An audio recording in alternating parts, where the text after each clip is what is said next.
पैसा सब कुछ है, और नेक्स्ट क्या करना है मुझे, वो पूछते सिद्धार्थ स्वामी जी को आके। सब कुछ है, क्या करना है, मतलब महाराज अजीब रहता है, मतलब इतना कंजूस समझो, टैक्स टैक्स टैक्स पीछे ही पड़ा रहता है, सब टैक्स बचा के सबसे अमीर राजा मुझे बनना है, वैसा ही दिमाग में, वैसा ही सोच में चले जाता है। बाद में सिद्धार्थ स्वामी जी के पास आके पूछता है, प्रभु मुझे क्या करना है नेक्स्ट बोलिए। बाद में गुरु जी बोलते हैं ठीक है और कभी बताऊंगा। एक बारिश का सीजन रहता है, गुरु जी उनके साथ जाते रहते हैं। फिर 1 किलोमीटर का एक छोटा रिवर रहता है, वो रिवर पास होके जाना है, वो छोटा बोट में बैठ के जाते हैं 2 लोग। गुरु जी बोलते हैं मैं इधर ही रहूंगा, आप आगे जाओ, मैं बाद में आऊंगा। बारिश का सीजन रहता है, थोड़ा थोड़ा बारिश होता है, बाद में क्या 1 आधा किलोमीटर है, बोट में 2-3 लोग जा जाएंगे करके बोट में बैठ के थोड़ा आधा तक जाते हैं, इतना जोर बारिश हैवी जोरदार बारिश शुरू हो जाता है। वो छोटा बोट रहता है, उसमें पानी भरना शुरू होता है, 2 लोग बैठे रहते हैं, पानी भरना शुरू हो जाता है। 2 ही ऑप्शन है उनको बचना है तो पानी निकाल के बाहर फेंकना है, नहीं तो मरना है, ठीक है। वो बचने की कोशिश में पानी पूरा फेंक के कैसा भी करके बच के वो साइड आ जाते। उसके बाद गुरु भी आ जाते। वहाँ पे गुरु बोलते हैं राजा कुछ समझा क्या तुझे, राजा भी रहता है उसमें, 2 ही लोग, राजा और उसका एक नौकर, 2 रहते। गुरु जी पूछे कुछ समझा क्या, ये क्या हुआ? नहीं गुरु जी मुझे कुछ। अरे भाई तेरे पास इतना भरा था, यहाँ पे भी पानी भरा, तेरे घर पे पैसा भरा है, तो क्या किया, बचने के लिए पानी फेंका, इसलिए वही पैसे से तुम बचना है, वो सत्संग में लगाना है, उसको भी थोड़ा बाहर डालो, किसी को लगाओ, किसी सेवा में, तभी तुम बच सकते हो, नहीं तो यही पैसा तुमको डुबा देगा। सिखाते हो उसको, अजीब शॉक हो जाता है, कितनी सरल सिखाते गुरु, मतलब आनंद। मतलब जो भाषा जो समझते हैं ना, वही भाषा में उनको समझ के भक्ति में लेके आते हैं।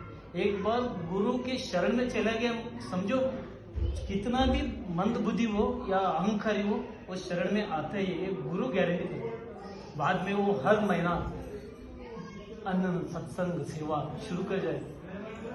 गुरु जी बोलते हैं जब तुम सेवा और सत्संग करते हो, उससे पुण्य का बल बड़ा होता है। जब इंसान में पुण्य का बल होता है, उनके पास समस्त संतोष, अभिवृद्धि, अष्ट ऐश्वर्य रहता है। जहाँ पे भक्ति रहते हैं वहाँ पे भगवान रहते हैं। इसलिए तुम सेवा में भक्ति में शक्ति, शक्ति से मुक्ति, इसलिए वो सेवा सत्संग में लगा लो। इसलिए कबीर भी वही करते हैं, गुरु शरण में रहना रे मन तुम, वही बोलते हैं मन लगाओ यार फकीर में। मन को तुम सेवा में लगाओ, संतों में लगाओ, जब भगवान को कहाँ ढूंढेंगे, इधर या उधर। मन लगाओ यार फकीर में, न मंदिर में, न मस्जिद में, न तीर्थ में, न मूर्त में, न जप में, न तप में, न काशी के द्वार में, मैं हूँ तेरे साथ रहे, मैं हूँ विश्वास में। महात्मा कबीर जी ये सब बोल के चले गए, सिर्फ हमको फॉलो करना है, कुछ नहीं करना है, हमको सिर्फ फॉलो करना है। जो गुरु बोलते हैं वो वाक्य में फॉलो करना है। द्वंद्व में, मन में दुविधा में नहीं रहना है, कंफ्यूज में रहते लोग, ये गुरु क्या किया, ये गुरु क्या बोले, वो गुरु क्या बोले, नहीं। द्वंद्व में रहा तो लाइफ ऐसा ही कंफ्यूजन में जाएगी। एक परमहंस जी ये बोले हमको, श्रद्धा से करेंगे, बस हो गया। गुरु के वाक्य वेद वाक्य कोई नहीं, इसलिए गुरु की शरण में हम रहेंगे, उनकी कृपा पे हम रहेंगे। जय गुरुदेव। जय गुरुदेव।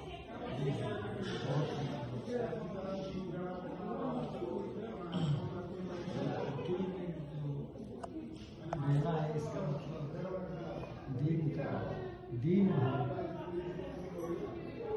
पहले दीन और अनन्यता, यही 2 है भक्ति के दोनों साइड के। एक साइड में दीनता है, मुझसे गरीब और कोई नहीं है, मैं आपके शरण में हूँ। दीनता गाढ़ हो जाए तब शरणागति से गाढ़ होता है, नहीं तो शरणागति गाढ़ नहीं होता है। हम शरण में आए हैं गुरुदेव के, लेकिन हम शरण में हैं, इसका प्रूफ कौन देगा? वो तो देंगे, लेकिन हमारा विवेक कैसे मानेगा कि हम शरण में हैं, पूर्ण समर्पण में हैं? तो जब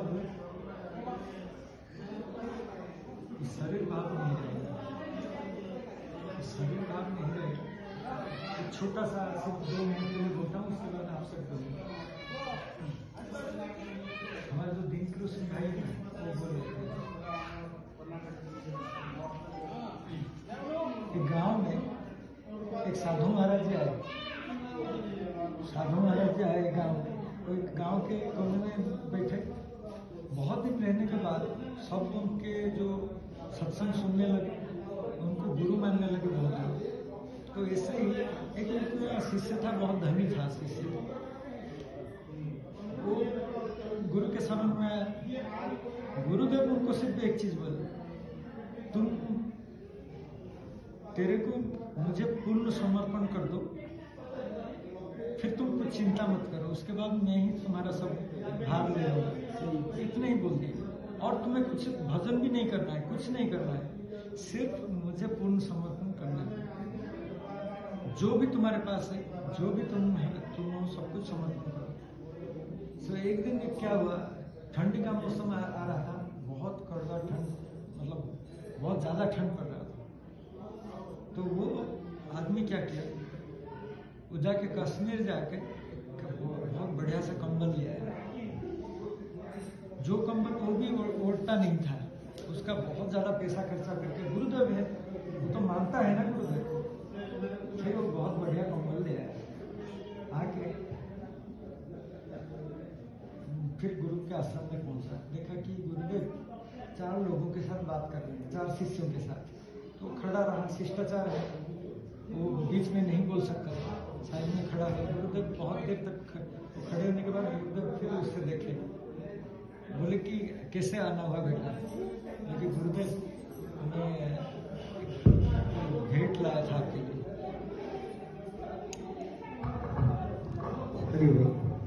एक भेंट लाया था आपके लिए, आप कृपया स्वीकार करें इसको। बोले ठीक है, वहीं पर रख दो।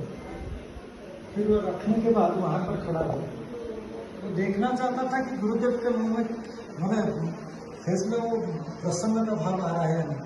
देखा कि जैसे पूर्व था इसी तरह बाद में भी वही बात, कुछ बदलाव नहीं आया। फिर वो खड़ा रहा, फिर बोले गुरुदेव की देखे उसके फेशियल एक्सप्रेशन को देख के फिर कुछ नहीं बोला।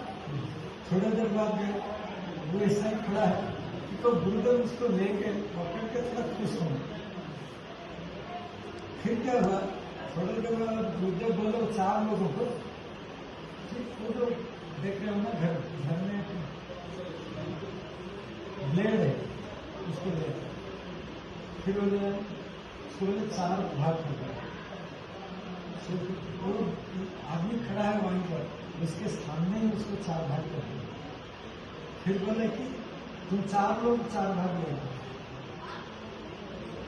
फिर आदमी कुछ नहीं किया, उसका भजन लटक गए, सारे खुशी उसका गाय। फिर वो 4 लोग जो जैसे एक टुकड़ा पकड़े, वो फिर आके रो के गुरुदेव के पाँव में गिर पड़े। तो गुरुदेव क्या किया,